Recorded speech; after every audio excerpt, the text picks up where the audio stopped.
ঢাকা দক্ষিণ সিটির নগর ভবনের সামনে অবস্থান নিয়ে বিক্ষোভ করছেন ইশরাক হোসেনের সমর্থকরা। এই বিষয়ে জানাতে যুক্ত আছেন সহকর্মী সোহাগ আহমেদ। সোহাগ, কর্মসূচিতে কি ইশরাক যোগ দিয়েছেন, আর বিক্ষোভকারীরা কি বলছেন?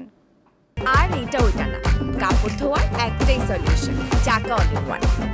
নুজাত, আপনি জানেন যে আসলে একটি ঘটনার সমস্যার সমাধান না হয় আজ 19 দিন ধরে কিন্তু ঢাকাবাসীর ব্যানারে বিএনপির বিভিন্ন দলের নেতাকর্মীরা কিন্তু নগর ভবনে বিভিন্ন রুম কিন্তু বন্ধ করে দিয়ে তারা আন্দোলন করছে।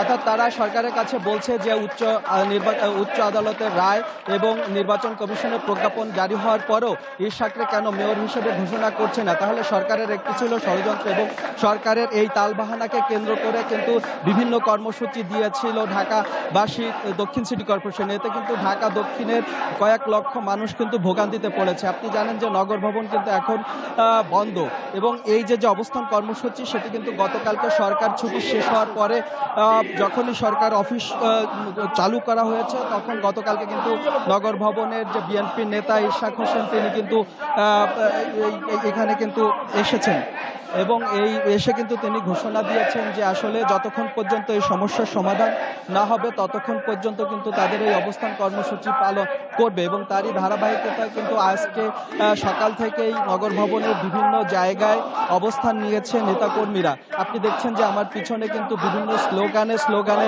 কিন্তু নেতাকর্মীরা উজ্জীবিত হচ্ছে। আমরা জেনেছি যে কিছুক্ষণের ভিতরে কিন্তু ইশরাক এই যে কর্মসূচি এই কর্মসূচিতে এসে কিন্তু তিনি একত্রতা ঘোষণা করবেন এবং তিনি কিন্তু এই কিন্তু ইশরাক হোসেন এই অবস্থান কর্মসূচিতে এসে কিন্তু ঘোষণা দিয়েছেন যে যতক্ষণ পর্যন্ত এই সমস্যার সমাধান না হবে এই কর্মসূচি অবস্থান চলবে। তিনি বলেছেন যে আদালতের রায়ে মেয়র ঘোষণা করা হয়েছে, তাহলে বাধাটা কোথায় আছে? যদি আদালত এবং এই সরকার কিন্তু আদালতের যে রায় সেটা কিন্তু লঙ্ঘন করছেন বলেই কিন্তু বলছে। নুজাত, এই ছিল সর্বশেষ নগর ভবনের ঘটনা। ধন্যবাদ সোহাগ, যুক্ত হবার জন্য।